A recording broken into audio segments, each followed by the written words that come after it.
Hello, my name is Voya and welcome to My Deep Guide, and in today's video we are doing an in-depth review of the Boox Palma 2. Before we start, this unit has been kindly sent to me by Boox directly. However, I do not get to keep it. I do the unboxing, I do the review, or maybe some subsequent update videos or something like that. Most typically in devices like this, I don't really keep them for any extended period of time, so I just send them back and they go onwards. So this ensures the independence of My Deep Guide, that I can share with you my own findings and my own true opinion of these devices and these products, but that independence is also then financed by your support if you go to mydeepguide.com/shop, where you will be able to find MDO and MMP. MDO, My Daily Organizer, is a hyperlinked PDF file that helps you organize all of your quarterly, weekly, yearly, monthly, daily, professional or personal organizing or journaling needs. And MMP, My Deep Guide Meeting Planner, is there to help you centralize, simplify, and organize all of your meeting planning needs, also in the format of a hyperlinked PDF file. These products have been designed and made carefully so that they actually get the maximum out of your e-paper or e-note device, but they work on any platform that supports a hyperlinked PDF file and annotations of a PDF file. More information about either of these you can find in the links in the description below. Purchasing of this product not only gives you a kick-ass product that you can enjoy for a long time, but it also helps support independence of My Deep Guide. Alright, so with that out of the way, let's commence with the in-depth review of the Palma 2. At a glance, what is it? Well, despite its format closely resembling a format of a smartphone, it is not in fact a smartphone because it does not have SIM card capabilities. It cannot take eSIMs or physical SIMs at all. This is a highly portable, monochromatic e-reader with an e-ink screen. And while its primary purpose is, of course, to act as an e-reader, it doesn't have functionality of taking notes because it does not have a Wacom layer nor capability of using active styli on it. But what it does have is an Android 13, and it is a Google Play certified device, which means that you have complete access to the Google Play Store and access to all of those apps. So, in a sense, it is a monochromatic e-ink e-reader of a smartphone format without smartphone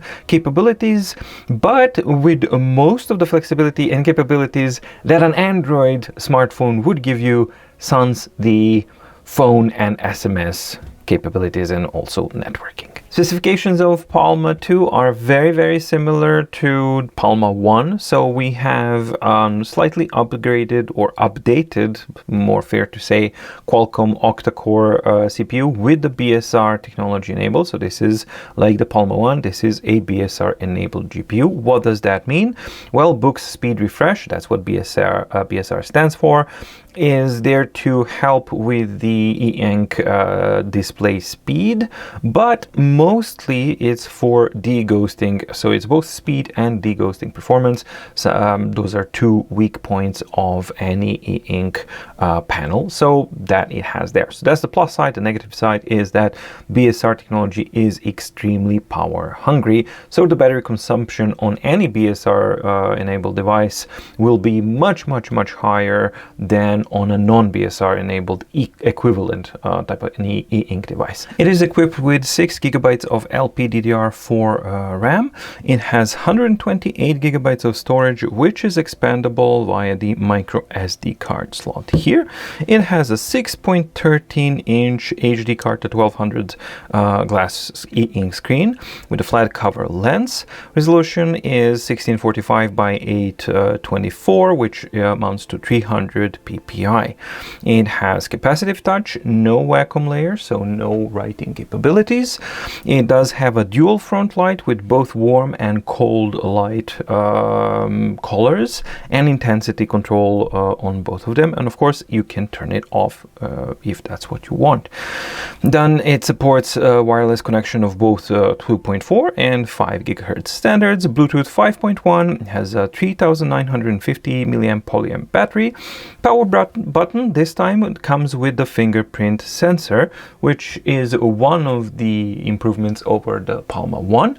Underneath it we have the volume, power up and down buttons, which can also function as page turn buttons and can be customized for other function buttons as well. Then we have USB-C port, which supports OTG functionality. We got speakers, we got microphones, we got light sensor, we got G sensor for auto rotation, and it also does come with a 16 megapixel rear camera with LED flash. Because it's running an updated SoC, and now the Android system that comes with Palma 2 is Android 13. The default OS that you get with it is the Boox OS 4. So let's start with the design and the build quality. And design-wise, it is pretty much virtually identical to the Palma 1. So if you've seen and handled Palma 1, with Palma 2, there's actually nothing that's really different, aside that this time the power button is actually slightly different and it's flat because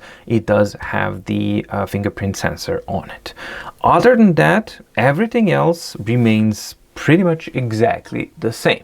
So what does that mean? Well, as you've seen, we have a flat cover lens on top and we have a bucket design with the white plastic bucket here that has this really nice kind of paper-like type of surface on the back.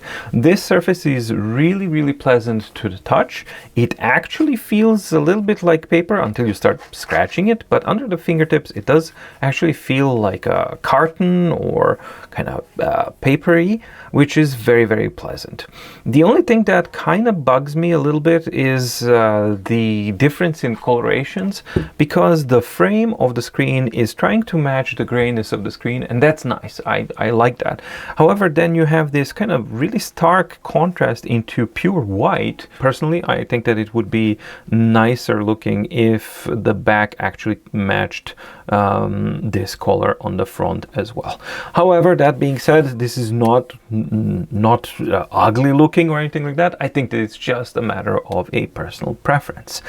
The build quality is really good, despite this being an all plastic device, well, glass on front, but all of the fittings are precise and well executed. All of the holes and ports and plugs and everything is really nicely kind of executed. There are no imperfections of any sort, so where it's rounded perfectly, so that's what goes into that roundness fits there perfectly, etc. So something that you would expect from a modern device. We do have really precise manufacturing here, and there are no gaps, there's no squeaking, there's no cracking when you kind of bend it a little bit or anything like that. Nope, despite it being plastic, it feels solid and it feels like a solidly built and a really well designed device. As far as the layout goes, well, you've seen the majority of it. So we have the power button and a fingerprint. You have the volume rocker, which can work as a page turner as well. On the bottom we have the USB-C. This is not a speaker, this is a microphone. As you can see, it's a faux kind of grid here to mimic what the actual speaker is. You do have a speaker here as well. I believe that this is a speaker as well. So technically you do get like a stereo speaker here. It's a microphone as well. Maybe you do get actually stereo microphones as well. This here is a light sensor. So this device is actually equipped with the light sensor so that it can automatically adjust the levels and the color of the front light, should you choose to use that. We have the micro SD card tray here, and we have the customizable button here that can be used for refreshing or whatever it is that you may want. On the back, we do have the 16 megapixel camera with the LED flash and a Boox logo. Overall, the device feels really nice and solid.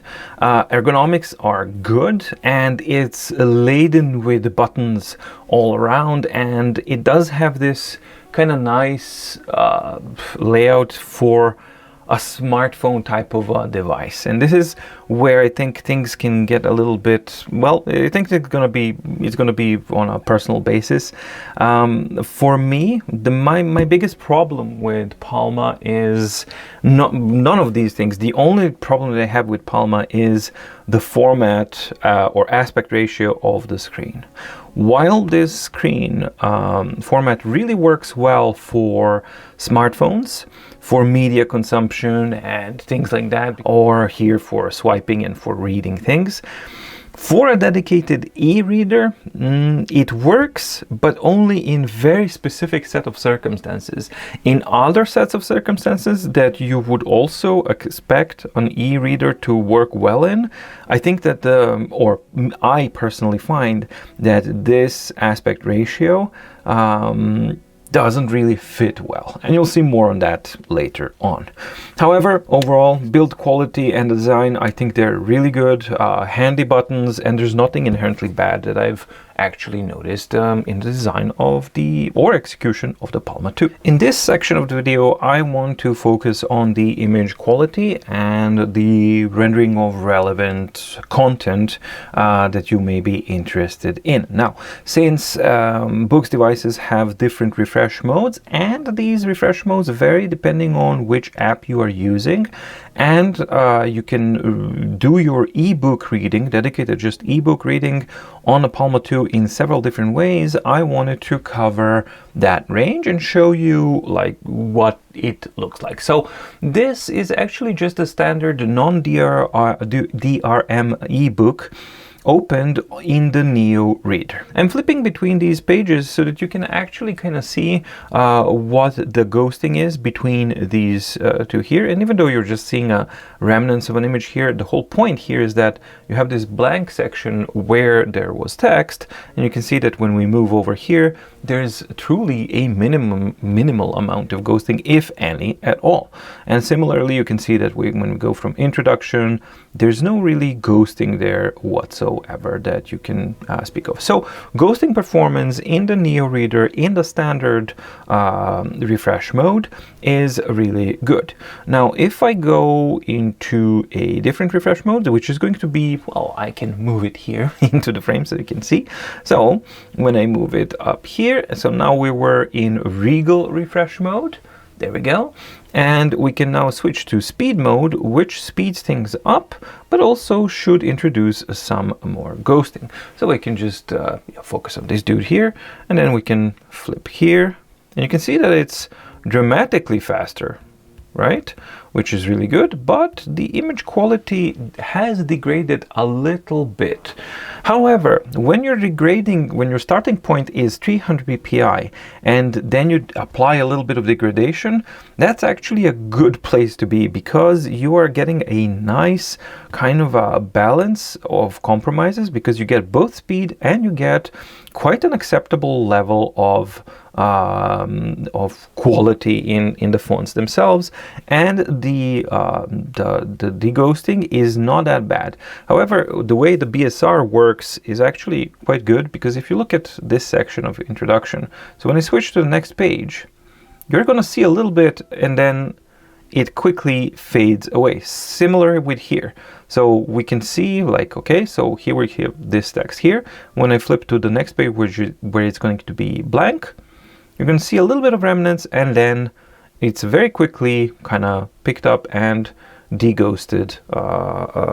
And this is in speed mode in a eReader. In other third-party reader apps such as Kindle or Kobo, those are the ones that I'm going to show here, these are the refresh modes that you can actually work with, and they are HD, balanced, fast, ultra fast, and Regal. And underneath you do have a display of basically HD is good display effect suitable for general text reading, Regal is minimal ghosting, slightly flickering on dark backgrounds suitable for light colored backgrounds, balanced is with slightly heavier ghosting, suitable for thumbing through documents, fast with slight detail loss, suitable for browsing websites, and ultra fast with heavy detail loss, suitable for playing videos. So basically the flexibility of the Boox platform with these refresh modes allows you to opens up the usability of Palma to whole range of activities that you've seen that are supported or recommended by these refresh modes. I'm just gonna now go through these refresh modes on a Kindle app. So this is just a book opened in a Kindle app. So what I'm gonna do is I'm gonna go through a couple of pages here. So you can see the image quality and how it actually performs. And I've turned on the option so that I can flip pages via the volume buttons. This is something that you have to turn on in Kindle and in Kobo app. You have to turn that on in the app itself, not in the app optimizations. Okay, so this is the HD mode.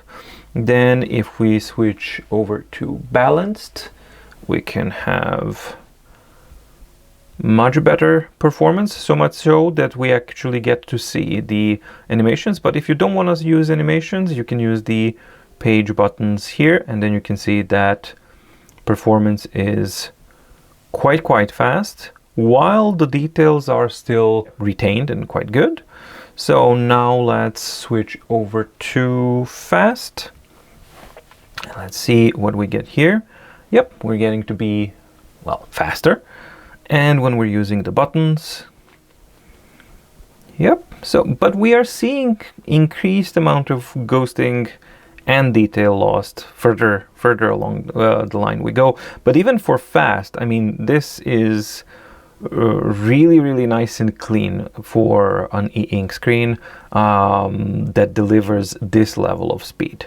So that's something that BSR GPU is basically delivering here. All right, let's get to ultra fast. So this is in ultra fast. You can see how it the contrast kind of faded out because we've lost quite a bit more details, but we've gained a lot more speed. So you're trading basically details and ghosting levels for speed between all of these modes. Okay, and then finally we have the Regal mode, which is a very nice type of quality for me. This is something that I really do like. Yes, it's lower in contrast than the HD mode, but there's some level of crispiness here and the detail levels that are just, to my eyes at least, more pleasant than the HD mode. Both are really good.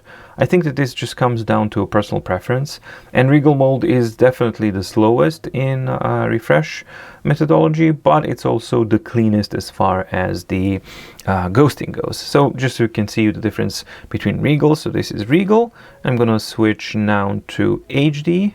You can see how it's a small difference, but there's a contrast bump, and yeah, the text is a bit more popping up from the screen. However, you do lose a tiny bit of details in fine levels of characters. So quickly now, I'm just going to go through the whole thing, but on the Kobo as well, so you can see that it works equally on both. I've tried to match the relative screen size of the fonts across the apps. Of course, they're not identical, but they're similar enough so that we are, comparing apples to apples. Maybe they're not the same type of apples, but they're still apples nonetheless. So we're now in Kobo. And you can see that in HD mode, then we can switch to balanced. So we see image degradation, but faster page flipping. You need to keep in mind that the Android Kobo app is not really that fast. It's actually quite sluggish in reality. So this is actually quite interesting to see that it's performing well, because normally it's fairly sluggish. Then we can go to fast, so even more image degradation, but at no point am I seeing any tremendous amount of ghosting for regular reading type of performance. And you can see that, yeah, page flipping in fast mode is really good. All right, so let's go to ultra fast. Well, some slight image degradation, but in this use case scenario, this is already so fast that, yeah, the refresh speeds changes don't really make any big difference. Then we could go to Regal, and same comment for me applies. You just get a little bit finer type of rendering, although albeit with less contrast when using a Regal refresh mode. So all of those refresh modes are available on any app that you use. I just wanted to demonstrate the Kobo and Kindle as two of the most popular ones in case you are interested in. Finally, I would like to cover the rendering of comic books. So we're still in Kobo app. That's where I have my comic books. So yeah, let's go through this, and we're in Regal refresh mode. So we're just going to go through a couple of these. So you can see how precise it actually renders it. And it's really, really nice how precise the rendering of the characters actually is. Even despite this being a very, very small format, it's actually okay. Then we can get to the HD mode, which is going to be slightly more contrast. So you can see that it's popping up a bit more, which is interesting. Then we can get to balanced, which does give this, even though it does lower the amount of details a little bit, it kind of makes everything a bit sharper, maybe because of that. And also you have the increase in refresh speed as well. So the balanced mode is really quite good for most of the tasks, basically. I think that it's striking a really good balance or a compromise between the two. And of course now we're getting the speeds where you can even swipe between different pages, and you can see that the ghosting performance is actually really good as well. So let's go to fast mode, and we can see that we've increased in speed.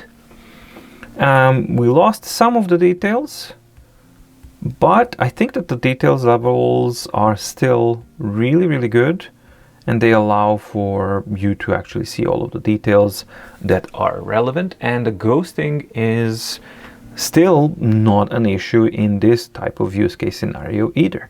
So let's go to ultra fast. We've lost quite a bit of details and quite a bit of contrast, but we've gained quite a bit of speed, as you can see. It's just going really nicely here, but you do get some flickering. I think you may be able to kind of catch it. I'm not really sure if the camera can capture it, but you do get some kind of flickering until the image settles down. So when there's animated content on the screen, you do get a little bit of kind of flickering effect. But overall, it's quite nice. But for me personally, I think that the balance mode is just simply the best compromise between all of the aspects here. Overall, I think that the image quality is good on the Palma 2, and I think that the versatility of the refresh modes, especially in third-party apps, allows you to customize it in exactly the way that you would like it and what your personal preferences are. The thing that I don't like is that we do have, because of the front light, we do have quite a noticeable gap between the front panel, glass panel, and where the screen is. And this is a shadow that is consistently noticeable from any angle that you kind of use it, and also the depth that it adds to the whole kind of thing is quite a bit noticeable, and so much so that in certain cases some of the content can actually go underneath the margin itself. Not so much on the OS itself, but when we start kind of looking at some different types of documents and things, then I'll show you what I mean. But overall, I think that the image quality is quite nice. I think that having a 300 ppi as a starting base from which you can degrade the quality down to certain levels in order to boost up the speed is also a good point, because you end up with a fair compromise. So overall, I think it's a nice type of screen quality performance on the Palma 2. The front light on Palma 2 is a bit problematic. I wish that I still had Palma 1 to directly compare it with, but I don't remember myself actually reacting this way when testing the Palma 1. These are the conditions, fixed light and everything conditions of the environment that we're in, and I'm just going to turn on the front light to the maximum. And this is the maximum level of the front light, fully warm, right? So this is how it looks fully warm. This is how it looks fully cold. So the first issue, at first glance, it's highest intensity. There's no really Nothing really big to kind of complain about, because it looks okay and it blends okay-ish. So you do have the warm light, you can blend between the two to get kind of an okay blend. But once you start blending, then you start noticing something that I don't know if the camera can pick up, but my perception from where I'm standing, when I'm looking at it blended here, like almost halfway or a little bit less than halfway, is that almost like as if there's like a diagonal here, and that it's more colder in this diagonal half, and in this triangle it's starting to get warmer. And furthermore, that it's a little bit colder on the bottom and a little bit warmer on the top. Of course, when you go all the way down, then you don't kind of notice that, but you do also notice that there is a slight inconsistency in the color of the front light from top to bottom. So this is at maximum intensity. Okay, now when I start actually lowering this, and here's the thing, at maximum intensity, cold light seems a little not that bluish and a little bit greenish, and this starts to kind of intensify as you lower the intensity of the front light. That greenish tint starts to feel a little bit more and more more and more pronounced, lower the intensity actually is. Now for the next section, I'm just going to darken the window so that you can see fully in low intensity light how it looks like. So same lighting conditions, except that I have now darkened the window so it's fairly dark. Fully cold, and we lower the intensity even further. And even though the camera is now, this is very low intensity, but hopefully the camera is picking up that there's some uniformity issues and that the blue light is a little bit of a greenish tint, which is kind of unusual. And when you start blending, the blending is not really as nice as it is on other devices. It works. It's silly to say that it doesn't work. It works everything fine, but there's just something that's not as pleasant as it is on other devices. And here, for example, when it's blended, it feels more like it's a pale bluish greenish versus orange kind of blend than what you normally would get. And as a result, I can't get a pleasant white light tone on the Palma 2. As for the light sensor, you can turn it on by using these two icons. So if you turn this on, then it will automatically adjust the brightness intensity, and if you turn this one on, it will automatically adjust the color intensity or color balance as well. As far as the battery performance on Palma 2, it's actually quite okay for a BSR device. So the standardized test that I do is that I use a document and then I put it to auto page turn, so it turns pages every 20 seconds, and then I repeat the test 3 times, each time using different intensity of the front light. Wi-Fi is always on, Bluetooth is always off, and the 3 intensity types that I'm using here, they are at front light at 100%. So with the front light at 100%, you can expect to see around 23 hours of continuous reading or page flipping time on Palma 2 per charge, which is actually really good when you compare it to all of the other similar e-readers and non-similar e-readers as well. So basically you can see that it actually goes ahead of Boox Poke 6, Poke 5, Go 6, Page, and even Note Air 3, which has a much more massive battery. However, when we actually lower the front light down to 30 to, well, in this case it's 30% because it's a monochromatic device, then the battery performance that you can have expectations of on Palma 2 is around 50 hours per charge of continuous page flipping on Palma 2, which again is better than Poke 6. It's a little bit worse than Go 6, Poke 5, it's a little bit worse than Go 6, because Go 6 was at 57 hours per charge, but it is considerably better than the Boox Page battery life expectancy. So it's performing really well there as well.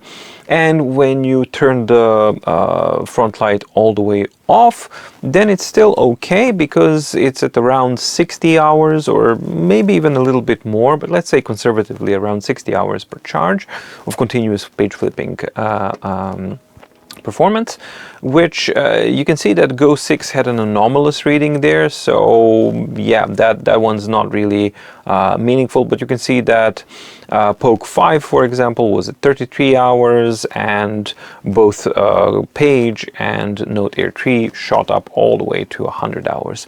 But still 60 hours without front light, 50 hours with front light at intensity that you normally would use most of the time is more than enough. And even if you pump it up at 100%, which I really doubt that you're ever going to use it at that intensity, it still performs really well. So battery life on Palma 2 is actually quite good. Reader functionality on any Boox device is its strong point because of the versatility and because of how versatile and functional eReader is on its own right. But even if that's not enough, then you have the access to any Android app that acts as a reader on this device as well, including Kindle, Kobo, or anything else that you might want to use. So versatility absolutely is there. However, there is an issue with the format, and there is an issue with the depth of the screen and the distance from the screen from the surface of the whole thing. So for example, if I go to the library, I just want to show you a couple of examples here. So if I open up an EPUB that I was looking at, so let's make him understand that we're in portrait mode. So there we go, and I want to use the Regal refresh mode. That's it. So that's how this looks like, and that's perfectly fine. In this kind of example on an EPUB, which conforms itself to the screen itself, that's totally okay. The reader performance and the device performance is also really excellent because this is a really large EPUB, and you have very, very reactive type of a device, and this is on normal mode, so this is not speed mode or anything like that. This is full-on quality and everything, and yet you get this type of a performance, which is excellent. So that ticks the boxes, and I think that Palma format and reader really lends itself really, really well for eBooks. However, if we go out and we now go into the library and I pick a document, this is where things are gonna start to get kind of rough for the Palma 2 as far as documents go, because of that aspect ratio of the screen. The aspect ratio of the screen does not mimic A4 format of the screen in any way.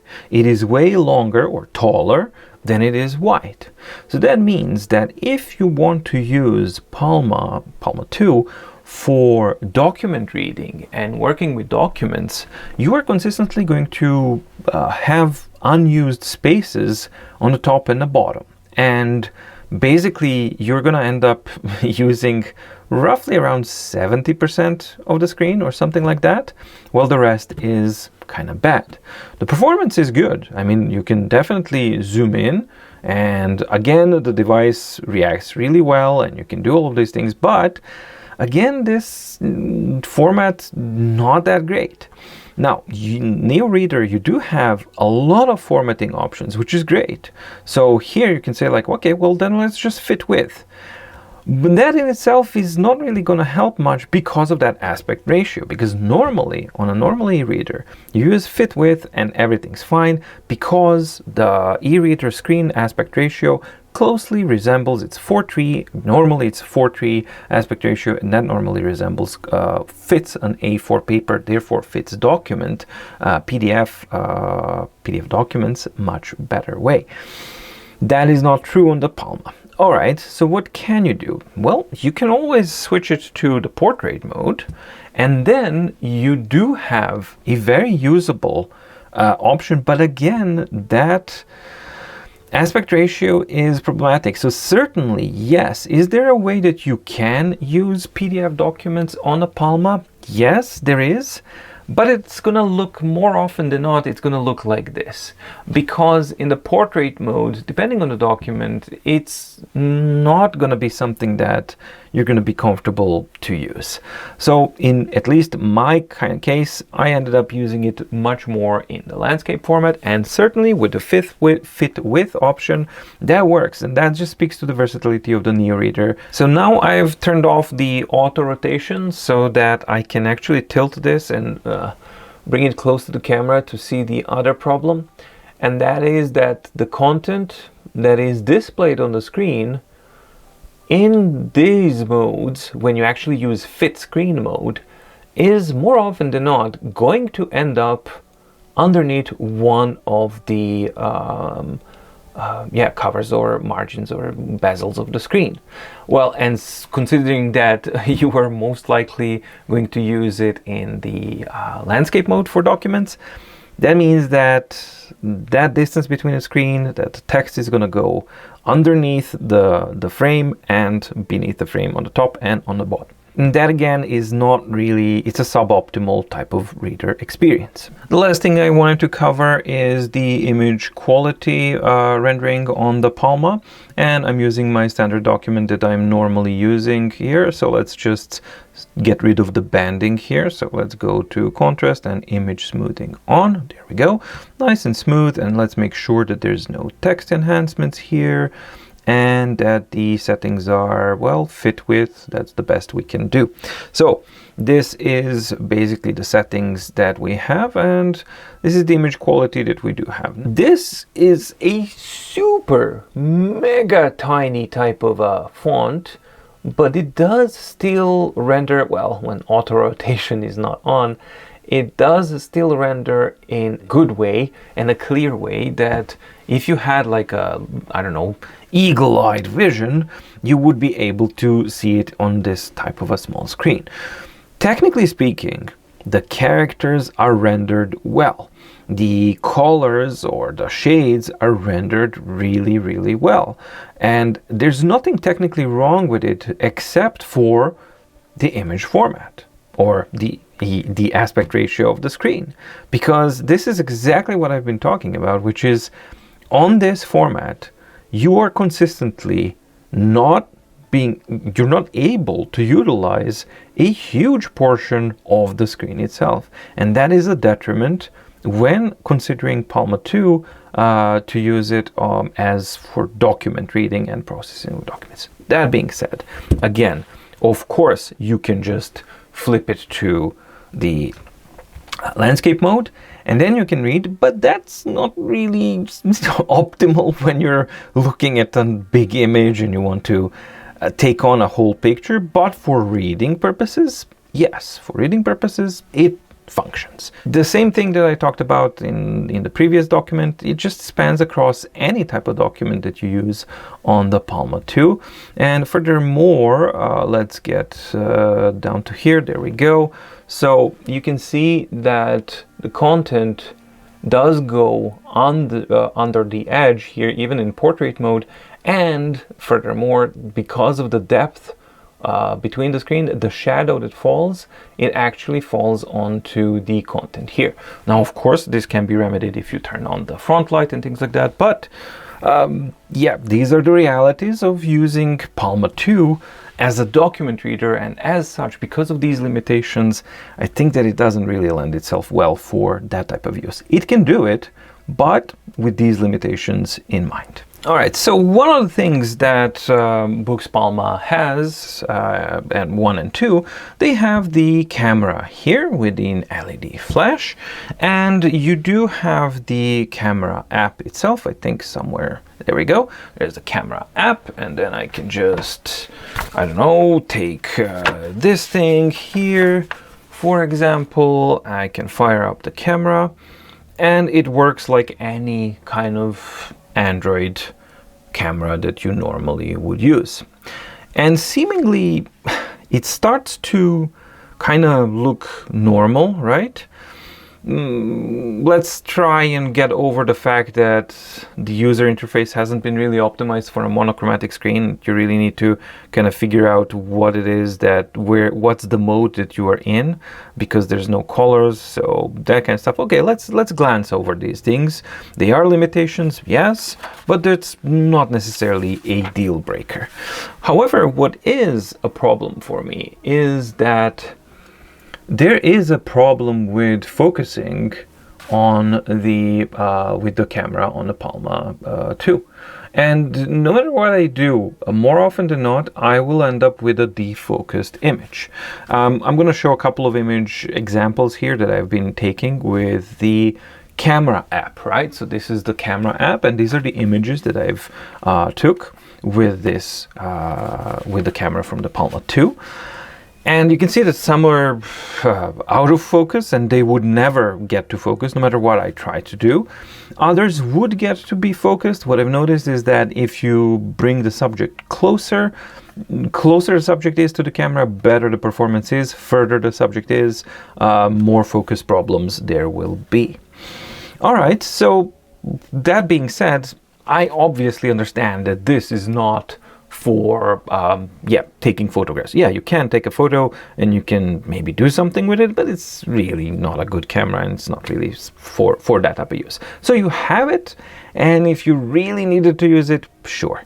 The much more important use case scenario of this camera is this one here, which is the document scan.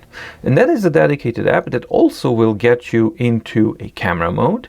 And the way that it's supposed to work is you go to new scan, let's name it whatever, and then I need to take a photo of this. And I'm starting to have issues here. I don't know if the camera picks up. My camera is not out of focus, as you can see by my fingers. This camera, at this distance, at this light, this is as good of a light that you can get. It cannot focus on the neck adjustment here. And it's keep trying to wobble. And I do tell it, and it goes like, oh, yeah, for a second, and then defocuses. Again, and then, there we go, blinks, and defocuses again. And that's not the only problem, because if I take this photo, okay, I took a photo. So now I'm going next. Take a look at the image quality of this photo. Okay, somebody may say like, well, that's just how it's displaying. It's a thumbnail. Sure. All right, let's go next. So next stage would be OCR, text OCR of this page under these conditions. Let's see what we get. String height and neck adjustments. Only the biggest fonts here. These are these two. Everything else, it cannot recognize. And no matter what I tried, I couldn't get it to work on a full page at all. Then I tried something else, which was, okay, so let's try and focus on a smaller section, and let's try and get it a lot closer. So something around, again, let's try and get the width here. Again, it's having issues with focus, but let's try to do our best here. There we go. Captured it. Let's see how it looks like. Next. This looks better, but it's not the whole page, is it? This is just one paragraph. But let's see if we can do that. Okay. And then we go text OCR. It's OCR recognizing. And there we go. So now it's recognizing from here. So if there you have the action, choose string buzz, muted notes, or poor sustain. There we go. That's correct. And then it has, if you experience string buzz or muted notes, even when the action is adjusted correctly, you might need to adjust the neck bow. Okay, cool. The method of adjusting action, etc., etc. This seems to be all good. Then it understands neck adjustment, talks about this, and all of this seems to be okay up to the point, you know, even it recognizes this one here to understand where it is. So when the image is captured correctly, the text OCR capability is actually quite useful. However, the usability of it is, in my mind, if you have this type of format, you want to be able to scan a full page, and this is not even A4. This is A5. So this device, I was completely unable to do a full page of A5 in ideal lighting conditions. It was impossible for me to actually get this camera to capture it or scan it correctly. So then I transferred the images onto the computer, and it was an adventure to actually find where these dock scans are located in. But once I did, by the way, they are in the root folder .scan, which is hidden. So you have to show in hidden folders, find the .scan, and there you will find the images. So when I found those, I noticed one thing immediately. The file size was really low. And when I opened them and I checked them, I noticed that the resolution was bizarrely way lower than the regular image resolution. So for example, the regular image, while the regular image resolution is 3456 by 4608, which is more than enough to capture a full A4 page, let alone A5 page with regular print and clear characters. Bizarrely, when I was using the scan app, the images taken are at the resolution of 768 by 1280, which is not nearly enough to capture the full A4 or A5 page and use OCR on it. When coupled with the extremely poor focus performance of the camera, in reality, this feature, which is really useful and should be the only or the main usage point of the camera on this device, this feature can barely be used some of the times. So you have to have ideal conditions, you have to be really close, and you have to be able to, basically only in landscape options, it will kind of be able to recognize enough details. Essentially, for me, the camera on the Palma 2 is not good as a camera, nor as a scanner, as it's now. So the focus issue might be a hardware limitation, but it also is something that could be improved by a software update as well.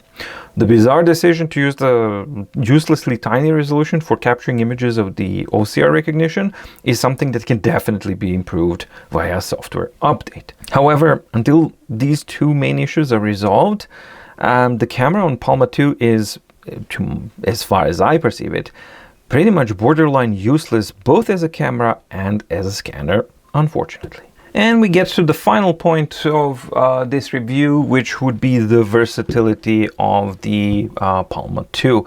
And the number one versatility point would have to be the Google Play Store and the accessibility to the Google Play Store. When coupled with the different refresh modes that really work well, and the BSR technology that, yes, it does gobble up battery quite a bit more than a traditional e-ink screen, but it also gives you an exceptional performance and ghosting performance as well. That means that these kinds of things, it kind of opens up the functionality of the device more than just a traditional e-ink reader. And that's where Google Play actually shines, because you can install any app that you normally would want to use on an Android device. So for me, yes, while I was just simply testing this out, I didn't really need much more than this, other than my Audible, Kobo Books, Kindle, and the Edge for browsing. However, the functionality is all there. I mean, that's all of the stuff that I needed, and it all worked. So let's just go to an ad here and just see how the browsing functionality is. And it just works. And it's very comfortable, and in this mode, for media consumption, for streaming content, for reading content, and these kinds of things, that's where this vertical aspect ratio actually shines and works really well, or equally well as it does with the ebook format. So there are benefits to this format as well. It's just that they're not traditional e-ink reader type of, or e-reader type of benefits. On top of that all, we do have the overall OS 4 benefits, which are really good. So you can add widgets, and it has more functionalities and more customizations and more standardizations, which is kind of nice. And it's a more of a standardized Android experience, which helps with the problematic user experience or the learning curve that is traditionally a problem with Boox devices. So that is one of the major benefits that you can see with the OS 4. Then we also have the AI assistant, which is basically like ChatGPT kind of linked into this whole thing. I mean, it just opens up the ChatGPT, but I'm not really gonna use any kind of account with an AI assistant that's linked to somebody else's service. That's not something that I'm kind of comfortable with. If I wanted to use an AI assistant of any sort, I'm gonna use ChatGPT, and this being a Google Play Store, I would just simply download ChatGPT and use it there. The AI assistant for me would make sense, same as on the AI paper, if it was aware of the device that it was running on, so that it could actually take voice commands and schedule tasks and do these things, but unfortunately it can't. So therefore, I don't see any real benefits for using the AI assistant on this device over using ChatGPT, but that may be just me. Then you have the fact that this is fully audio enabled device, so it has microphones and speakers. So that means that you can use audio recording. So here we go with different modes. So then you can have, of course, take a screenshot. You can use a screen recorder, so you can screen record your whole thing. You can use Miracast to screencast to something else, to a screen or whatever it is that you may want to use. Additionally, if that's not what you want to use, you can download an app that actually works with that. So you can use, I don't know where the recorder is. I know that there was a recorder app because it does have microphones. You can install the recorder app so it can record audio. Then you can use another app to transcribe audio to text and things like that. So full on functionality that you would expect from an Android device that you have on the Palma as well, which is a big plus. Finally, I'm just gonna shortly cover the cover that comes with the Boox Palma. So this is again, it's a standard type of cover, that wallet-like cover without the wallet ability, so you don't have the option to put in your credit cards, but it does have the landscape stand mode without any stoppers or anything. So it's a bog standard type of cover for a smartphone, except that this is not a smartphone. This is an e-ink reader that is in a format of a smartphone, but the cover itself functions exactly the same way. So you have access to your fingerprint reader, you have the volume rocker here, you do have access to USB charging, unlike on the Note Air 3C, 4C, 2, and all of the other Note Airs. They still haven't fixed that. That actually is here. You can use your camera there. It's also protected nicely, and the microphones, the speakers are all having access through this one. So it's nicely executed. It's all nice and precise, and you have access to everything that you want.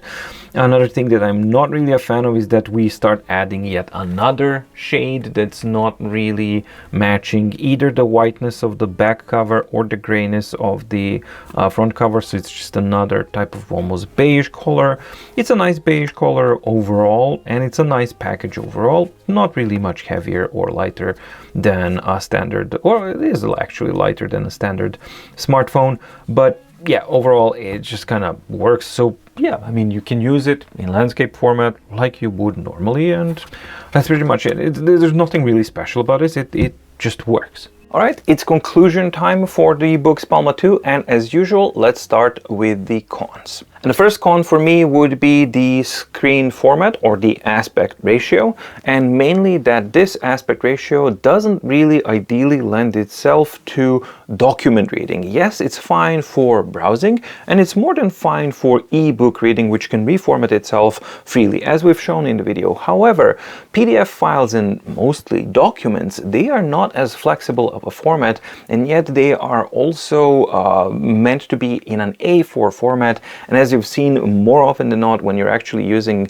or trying to use these types of documents on this device, that aspect ratio really does become a problem. A second con for me would be the front light color or quality or whatever you want to call it, but generally the front light on Palma 2 is not of a good or a pleasant quality as it was on Palma 1, and as it definitely is on other Boox devices or competitive e-readers. So for example, if I compare it to the Boox Go 6 or the Go 7, those are far, far, far better quality front light experiences and performances than what you get on the Palma 2. While I didn't actually experience it during the review footage and everything, you do have one instance where BSR can sometimes get a bit buggy. And what I mean by that is that in the unboxing video and first impressions, I did manage to actually capture on camera one of those instances. They're not often, but they do kind of happen. So while I was testing this, it did happen maybe I think 3 more times or 2 more times during the period of testing this, where basically the device continues getting darker, not brighter, in this deghosting kind of thing, which is kind of weird. So I haven't really experienced that on my Note Air 3C or any of the Tab X or any other BSR device that I've owned and used over an extended period of time. And this is actually the first time that I've seen it, but I've heard other users actually reporting that they've experienced something similar on their devices that are not Palma 2 but other BSR devices. So this seems to be a bug that does happen from time to time, but it's something that you should be aware of, that it does actually occur. Camera quality is poor no matter how you look at it. So in the current state, software and hardware, the camera on Palma 2 is not good for photographs, nor is it good enough for scanning purposes. Scanning capabilities are also somewhat unreliable, but that ties into the resolution that it's actually using. Also with the focus issues that I've mentioned with the camera issues, but the scanning capabilities I think would definitely benefit from using a more proper resolution of images that's being used, because currently it's way too low to capture any kind of details, and that then throws the OCR recognition algorithm into sometimes it can't even do anything, sometimes it recognizes just big letters, etc., etc., so it becomes unreliable. And now on to the pros of the Palma 2.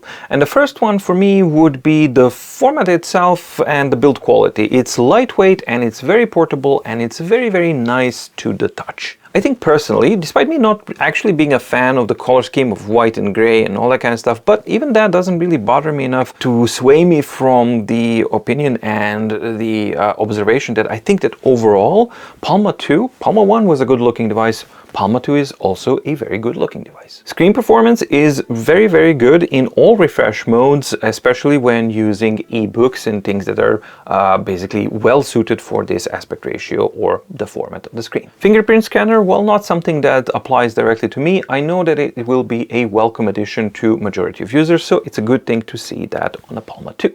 General OS 4 benefits make the whole interaction with a Boox device, in this case Palma 2, much more standardized type of Android interaction, and that means that it's easier and that the learning curve is lower.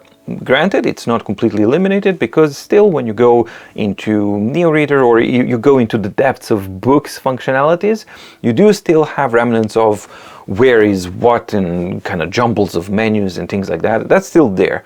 But the overall interaction with the device has been simplified and it has been kind of more standardized to resemble an Android-like experience, and that is a welcome thing to see. It is a Google Play certified device, which opens it up to tremendous amount of possibilities, and any app that you want on an Android 13, because it's also an Android 13, you can actually have on the Boox Palma. And that ties into the final aspect of the Boox Palma, which is the versatility and flexibility of the device. So while it doesn't really lend itself that well for document uses, it really does lend itself really, really well for ebook reading and browsing and media consumption, things like that. And you get to do that on a familiar format, and you get to do that in a ghost-free, good kind of performance, and most importantly, non-glaring screen, which is what this e-ink screen actually offers you on this device. So, what's the final conclusion of the Boox Palma? The price can be a bit of a problem here because at $280-ish,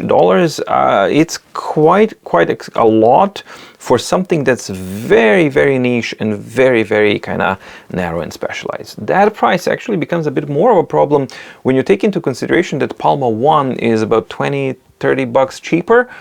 And if it's still available, that's the main question. But if they're parallel available, that means that for extra $30 you're getting Android 13 and a fingerprint scanner. Yes, you get OS 4 out of the box, but Palma 1 is going to get an OS 4 pretty much guaranteed. I mean, they haven't confirmed, but I'm fairly certain that Palma 1 and other devices, at least the last year devices, are going to get OS 4 because Boox has never not updated older devices to their OS system. So I really don't see a reason that they would actually deviate from it this time. So essentially, when they equalize on the OS 4, Boox Palma 1 and Palma 2, the only thing that you're actually getting is the fingerprint reader and the Android 13. And if that's worth the price difference to you, that's only you can actually answer that question. As far as the overall usability of the device, pretty much like the Palma 1, it's a very niche device. Yes, it's lovely to look at, it's lovely to handle, it's lovely built, and it's a nice portable format, and it has plenty of versatility, flexibility, and all that kind of stuff, like a smartphone does, except that this is not a smartphone. And then the criticism that I get when I compare it to a smartphone is like, why are you comparing it to a smartphone? Because it looks like a smartphone and it's using all the smartphone functionalities. This, to all intents and purposes, sounds the eSIM or SIMs functionality, so phone calls and SMS messaging and networking, has all the same functionalities as a regular Android phone. So to not compare it to a phone would be a silly thing indeed. So that's the reason why I compare it to a smartphone, because it looks like it and it does like 80% of the stuff does the same. That being said, does a smartphone format lend itself well to it be an e-reader? For ebooks, yes. I think that if you're using a dedicated EPUB file or a Kindle book or a Kobo book, yes, I think that it works. It's really handy, fits in your pocket, as an ink screen, very readable, very easy to use, great, everything's fine. Where it falls short is basically usability with the documents, and as I talked about, screen format becomes a problem there. So for me, I think that if you're considering Palma 2, you need to ask yourself, what do you use your e-reader for? If you use documents on your e-readers, and that's something that you use in any capacity, high or low or any at all, then I think that you are going to have difficulties with that aspect of usability on the Palma 2. If, however, you don't care about documents, you don't use them, and you just have your library of books and you want to use it as your mobile library in your pocket, then this device definitely can fill that purpose. I hope that you found the video enjoyable and or informative. If you did, please like and subscribe and ding the notification bell in the description below to get notified when new videos come out on My Deep Guide. Thank you so much for watching. Stay safe, stay healthy, and see you in the next video. Bye!